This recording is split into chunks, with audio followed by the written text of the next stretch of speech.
Bos sarape koyo awakmu. Piye jajal alon atau piye lek ndonga iki lho. Rungokno to. Bismillahirrahmanirrahim. Bismika Allahumma ahya wa bismika amut. He cah koclok, cah gendeng, cah pekok. Kuwi ngono donga kanggo turu ya. Wong urip ning alam dunya kuwi aja nganti 5 wektu salat 5 wektu. Kok aja nganti salat 5 wektu piye to? Aja nganti lali salat 5 wektu. Mau kuwi kudune ndake salat 5 wektu.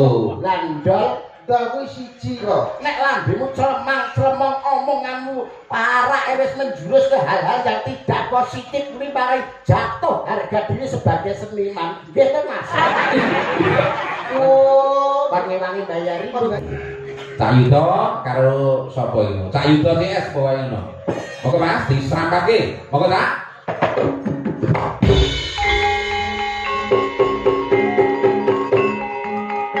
Yo yo yo yo.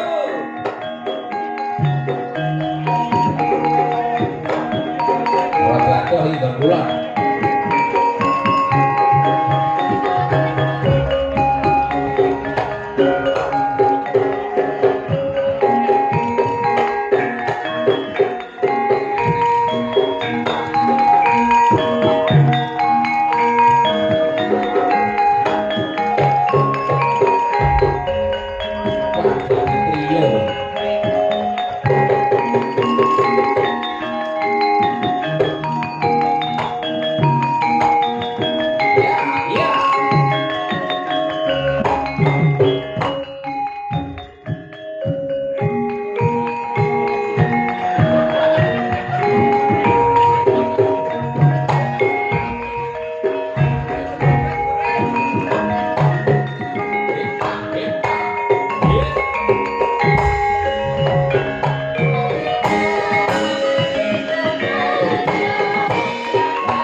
Pak nesu ta weki kudune seneng kudune bangga.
Kok iso malah nesu ya. Wong supiye? Ora nesu piye ta wong kanca-kanca ki seneng nabuhi kowe kok malah kowe nesu.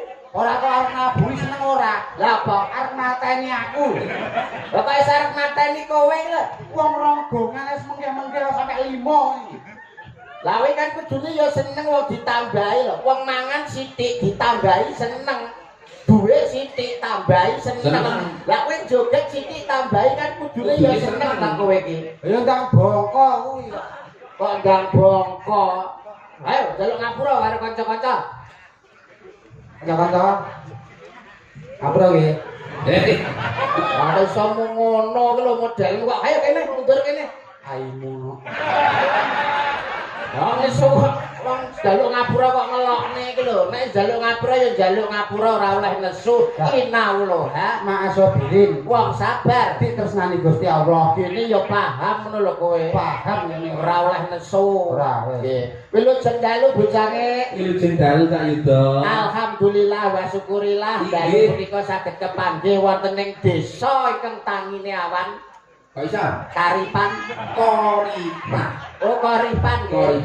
Alhamdulillah langsung mapan sowan wonten dalemipun pangarsane langsung wonten ing Songsong Agung wonten ing Desa Koripan inggih panjenengane Bapak Kepala Desa inggih Mbah Lurah Notol Suyono. Alah Suyono niku wis enek sing kenal pokoke Notol niku lurah paling sesak Kecamatan Bungkal.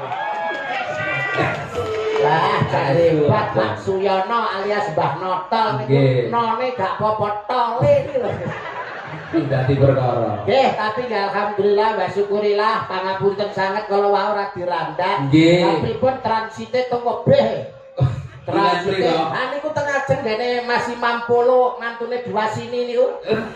Weh jajanan metu kabeh roti, aqua. Alah tak kira lak disugone bae kon tuku. Tapi ki mboten masalah, alhamdulillah saged sowan teng dalemipun Bapak Suyono dalem ingkang pundi to Mas Pak Suyono niku? Nggih ingkang sebelah niku. Oh ingkang sebelah menika. Wah. Asma kinarya Japa. Suyono. Su ki tegese sugih bondo donya ora dienggo dhewe, tapi dimanfaatne kanggo kabeh para wargane. Nah, terus. Iya. Ya iki kepala desa sing kena kanggo patuladan kanggo keluarga lan para wargane. Lho Mbak Lurah, keluarga lho sesuk iki. Nata bale wisma, nata keluarga, nata masyarakat dilandasi welas asih lan kebak katresnan. Mbah Suyono, lurah nggon kowe kula terjemahne sae ngeten iki, medhur kula diamplopi sak yuta. Asli kene Mbah Lurah Koripan yo mbuh ora yo. Nika usih sore pun teko. Lah pripun? Sapa masih dari pelawai? Cak Yuda karo Cak Trondol. Mondol enggak? Cak Trondol. Niki namine Cak Notol. Kami Cak sampeyan liru, Cak Dobol.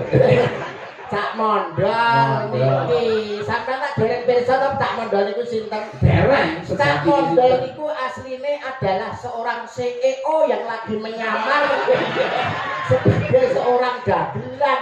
Ini adalah CEO PT Laguna bergerak dalam bidang tusuk gigi. Masuk bidang tusuk gigi. Niki Mas Mondol, alhamdulillah iso sowan neteng dalemipun Bapak Suyono, anggenipun panjenengane netepi darmaning sepuh. darmane wong tuwa wonten telu. Napa Siji mawon? paring asma sing apik kanggo Nggih. putrane, sing Terus. loro minterke utawa nyekolahne, sing Nggih. nomor telu nikahke lamun wis dewasa. Dewasa. Pun sah anggenipun dados tiyang sepuh netepi Nggih. darmane wong tuwa telu-telune wis diatur. Lunas wajibe tak yuda. Lunas, wah sak merenane hiburan tontonan iki lho diundang kabeh Nggih, karo Pak Suyono. Bea umum. Tayub ora trima sedina sewengi. Urung campur sarine. Campur sari. Karo Mbah Noto iki nek karo kaya kanca kentel. Masa? Lho kanca ngene to. Ha ngene. Masa iya lah biyen tapi Biyen niku. nalika nom-nomane Saniki pun ngeten. Alhamdulillah. Nggih mun ngeten. Lho anu salat Ember maksudnya. malah nemen sama niku kok. Mboten Pak Suyono niku kagem contoh anak putu, kagem contoh sedaya para warga netepi darmaning sepuh namung nderek ndedonga. Mugi-mugi anggenipun mangun samadyaning bebrayan agung panjenengane Mas Hafid kalian Mbak Afin dados keluarga ingkang sakinah mawaddah lan warahmah Allahumma Amin. pikantuk momongan soleh-solehah Allahumma Amin. gunane tumrap nusa bangsa lan agama Allahumma Amin. iki lho kanthi barokallahu laka wa baraka alaika wa jabah bainakum fil khair mugi-mugi rumah tanggane kebak barokah lan dicedhake marang wong-wong kang sing apik utawa sing becik iki sing penting Mas Mandal ya ta Ya, sing penting iki ndongakne nganten ngono kuwi. tapi apa ya iso ndonga kaya aku ngene iki Ya iso nyapo ang basa Arab kuwi to. Kok kira aku ora iso. wong kowe ya kembarane Pak Lurah ya Iya kowe jenenge yo meh padha lho Pak Lurah Pak sapa mau tak notol. lah kowe Nondol. yo meh padha ngono lho berarti ya iso kowe Iso. tutur-tutur kanggo temanten kok ora awake dhewe iki ngguroni ora nek awake dhewe iki sharing apa ta awake dhewe iki melu ndonga kanggo temanten saklorone ora ana lupute ya ora ayo coba kowe ndonga kanggo temanten Mas Hafid karo Mbak iki Alvin Mbak Mbak Nasya Nasya. heeh Mugi-mugi teman kalih kula dongaaken. Bismillahirrahmanirrahim. Bismika Allahumma ahya bismika. iki lho iki cangkem apa kerjane he Mas Ponorogo Pono ki ngerti raga ki apa mulat sarira han rasa wani ngerti ning awake dhewe godhange para alim ulama gedhonge para kiai lho kowe kok iso ngucapmu tembung ndonga kok bleset ki Lah saiki padha basa Arabe koyo awakmu. piye jajal alon to piye lek ndonga ki lho Rungokno to. Bismillahirrahmanirrahim. Bismika Allahumma ahya wa bismika amut. he cah kucluk cah gendeng cah pekok kuwi ngono donga kanggo turu ya ampun donga kanggo turu Bocah gendeng, bocah kutluk, bocah tekok. Manten nek kandang turu kapan metenge. wah wis bleset wis ngeten iki wah Jurusane masa minggu. jurusane kok mrono ya pancen bener pangajape wong tuwa pangajape pining sepuh ki ndang bisa ngomong putu Leres. putra temanten sak kloron ndang oleh golek kencana sing bangkit tata Tata jalma jalma. putra sing saleh lan putri sing salehah kuwi wis pangajape wong sepuh tapi ya ora kaya ngono rumah tangga supaya rumah tanggane sakinah mawaddah lan warahmah kuwi landhes ana kanthi tresna asih lan kebak kawelasan paling ora kan kowe ya iso menehi conto to wong nek omah-omah ki kudu piye lah keluargane Mbah Lurah ka ben piye ngono Yo ben ngono ae. Piye tadi? enggak maksudnya keluargane Mbah Lurah ya ono lho ben maju dikapakne Disuruh. wah lah wah bagus niku Lah ben maju kok. tegese kan kowe ya duwe pituwah-pituwah utawa pitutur lho Mas ya dikaya ngapa ala tanpa rupa kan panjenengan boten pirsa to Mas Mondol menika sejatine sinten Sinten Pak Yuda? Asma kinarya Joko. nek kula Yuda yu menika Rahayuda menika Widodo mugi paring karahayon lan kawidanan keselamatan keluargane Bapak Suyono Suyono. lah menika Mondol Pripun? sampeyan jeneng kuwi Mondol. ada artinya Ada artinya. mo Mo kuwi 5. ndol Ndol kuwi 1. Oh balak ndol siji ya. Mo kuwi 5. ndol kuwi siji yang artinya wong urip ning alam dunya kuwi aja nganti 5 wektu salat 5 wektu. kok aja nganti salat 5 wektu piye to? Aja nganti lali salat 5 wektu. Oh. Mo kuwi kudu nindake salat 5 waktu. lan ndol Dal kuwi siji. apa kuwi sing dikarepno Ya mung siji? siji sing disembah Allah Subhanahu wa taala. Oke, baru umroh iki meletik tenan Mate iki. tenan lan iki bar tahayul iki. Boleh saka umroh menika dicukur iki bar tahayul iki. Nganti kaya biok ribuan tahun. Nah, oke, saya lho saipun lho nuwun sewu lho nggih. Malah nyolot banter. Ben ora pati ya lho saiki lah kok. Ketuk asale saka dela. Anda surengno iku bayaran iki. Arep bayar ki lho sapa kok iso. Wong iki nek pengen bayaran, wong nek pengen opah kudu gembregah.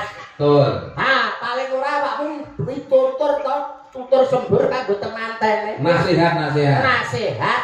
Nah, manten iki kudu piye? Ngene ae lak tapuk bisa engko. Ben laju disuruh. Ya ora. Jenenge awake dhewe iki rasa nuturi. Wong Pak Yono kuwi wis menehi conto. Lah kok iso Pas duwe gawe mantenan iki wis newehi conto. contone? Nyenekno adat adat Jawa. Heeh. Jenenge kuwi wilujengan Utawa slamet. utawa selamatan utawa bancaan. Lah karepmu Karepe kuwi nggo nonton nggo temenan sak klorone. dadi sakjroning wilujengan, sakjroning slametan, sakjroning bancaan, kuwi ternyata enek maknane. Enek maknane. Kanggo nuturi Kanggo nuturi temenan sak klorone. kamangka sajroning bancaan kae ana buceng, Ya. ana tumpeng, Ya. ana panggang, Heeh. ana kulup. Lho kae nek karepe, Enek karepe. wah nyuwun pangapunten lho. Nggih. Mumpung menika wedalipun wedal sae pas 15 purnama. Purnama. Kersanipun pukulun Bathara Mandha medharaken bab punika. Ala ustaz mondel. Wah, pripun kowe kok iso ngomong nek sajroning bancaan ana maksude ana karepe. Enek karepe Ana kabeh. buceng, tumpeng, panggang, kulup. Kabeh iki enek artine. Sing pertama buceng. Buceng. Manten lanang nek arep mlebu kudu sing kenceng. Iki Bayar iki. Leset. Nah iki lambemu lho kok mesti kaya ngene iki lho jane lambe apa iki kok mesti kaya ngene iki lho jane lambe apa. Sik to, Apa iki aja tambah solo dhisik. salah tampa tampah solo. Aja salah tampa dhisik. Kok iso ki lho Maksude manten anyar nek arep mlebu kudu sing kenceng. kuwi maksude apa? Maksude manten lanang kuwi nek arep mlebu ning rumah tangga kudu sing kenceng pikirane, kenceng tekate. Aja Wah. nganti ragu-ragu. Wah edan tenan kok jan limpat seprapat tamat batok bolu sindut iki jan Isi. madu nek madune ceblok ning dundutan ketok reget Ketok leh kiri. kuwi buceng sak bare buceng ana meneh tumpeng Manten lanang nek arep metu kudu sing mempeng. wah iki arahe iki lho Mas kok mesti parahe Ya nggih. mrono Ya musa ninggok. ngeres wiki kita bareng nunggu wedi gitu Ngeres gitu. lah nek metu kudu sing mempeng maksude Sing artine manten lanang nek arep metu golek rezeki, metu golek panupa jiwa, kudu sing mempeng. Aja mung turu ning omah. edan Mas Mondol bucane Lah, nggih, ternyata kok iso kaya ngono to Tenan kula ya gumun. kula percaya kula nyekseni piyambak kanthi Mas Mondol kan jam 12 munggah uteke encer wah saking encere ndek iki metu kok kuping bareng ndel mosok ya Penyakit kuwi malah ya. Penyakit iki. kuwi bab tumpeng saiki sing nomor 3 panggang apakah artinya panggang Panggang. Manten lanang nek wis numpang ndang dibenggang. Tua kuwi lho. Tontonan bisa kanggo tuntunan sing kebatatanan. Wayang kulit iki budaya adiluhung lho, tinggalane para wali, para alim ulama. Nek lambemu clemang-clemong omonganmu parake wis menjurus ke hal-hal yang tidak positif kuwi paring jatuh harga diri sebagai seniman. Nggih to, Mas? Dan piye to? Sing ngeres kowe kuwi lho. Ya kowe kuwi ngomong Lah kok iso panggang iki apa? nek mantelangan wis numpang dan dibenggang. Lah kuwi apa? Perang ngeres ngono kuwi. Maksudnya Mas, Apa? Maksudnya manten ini wis bar dadi manten. Aja arep numpang ning wong tuwa dan duwe anggit, duwe pikiran benggang pengen omah-omah dhewe. Yang artinya mandiri. Iya Mas. Ora ngira lho. Kadang oleh kowe. Lah ya kok tekok lho. Ternyata wis ngeten lho. Lah si kok ya. Dadi panggang ki nek numpang dadi benggang bisa omah-omah dhewe, bisa mandiri. Malah ki mang Pak Yono wis WA karo aku piye. Ora ujar, ora kaul, ora sah ngenteni sesuk, ngenteni esuk mben bar duwe gawe gletak, omah ngarep arep dipasrahne karo mantene. Alhamdulillah. Manten sedina entuk omah ngarep. Ngarep sing ndi? Berarti terapi. Oh, Wangi-wangi bayari. Ya ora kok Pak Suyono wong Sembodo kok ngene nggone panggang. Terus sing terakhir kulup. Manten lanang nek wis kakundang diceluk. Ngono nek to, ngono nek to. Mrono nek to barakmu. Nek kaku kok iso ndang dicelup iki lho. Ih, lambene iki lho kok mesti kebak iso cangkemmu. Kok iso? Lah omonganmu kok mesti ngono nek kaku ndang dicelup iki maksude apa? Maksude wong lanang iso enek sing latene kaku. Panas atine. Betul. Dadi wong wedok kudu iso dadi banyu, dadi celup ning banyu ben ra panas atine, ben ora sida gegeran. Nek sing lanang kaku, sing wedok ndang kudu siap le banyu supaya ndang siram dicelup. Lah, nek gak ndang disiapno banyu, biasane manten lanang kuwi nyelup ning daerah liya ngono. Ha. Iki malah malah ning Bundanten. Wis tutup. Wong kok iso ya ora ngono. Pipi tutur ra ketang saklimah kanggo temanten. Kamangka nek temanten kuwi nolak cara lelakon ketoprak sing wis kepungkur ana critane Panji Asmara Bangun, Dewi Sekartaji. Manten wedok ki bawate Dewi Sekartaji. Dewi kuwi kembang, Dewi kuwi wedok, Sekar kuwi kembang, Taji kuwi entuk. Dadi manten wedok kuwi wong wedok sing wayahe dientuk. Sing lanang Panji Asmara Bangun, Panji kuwi pusaka, Asmara kuwi seneng, Bangun kuwi tangi. Dadi manten lanang duwe pusaka Sing siap nggo ngentuk. Senengane tangi. Lah nek wis tangi dienggo apa? Nggo ngentuk. Ngentuk sapa? Ngentuk manten. Manten itu. Lah, berarti kan wis awake dhewe nglesakne anake pitutur, awake dhewe tetembangan diaturke kanggo para sing kepareng pinarak lenggah, mumpung disiapne lho Widowati sing sakmono asih. Iya. Ses kabeh iki. Tur iki pilihane Pak Suyono kabeh. Pokok sing gak iso nayup. Minggat. Oh, sing gak iso nayup. Odor pokoke, odor. Ambek odol. Nah, kowe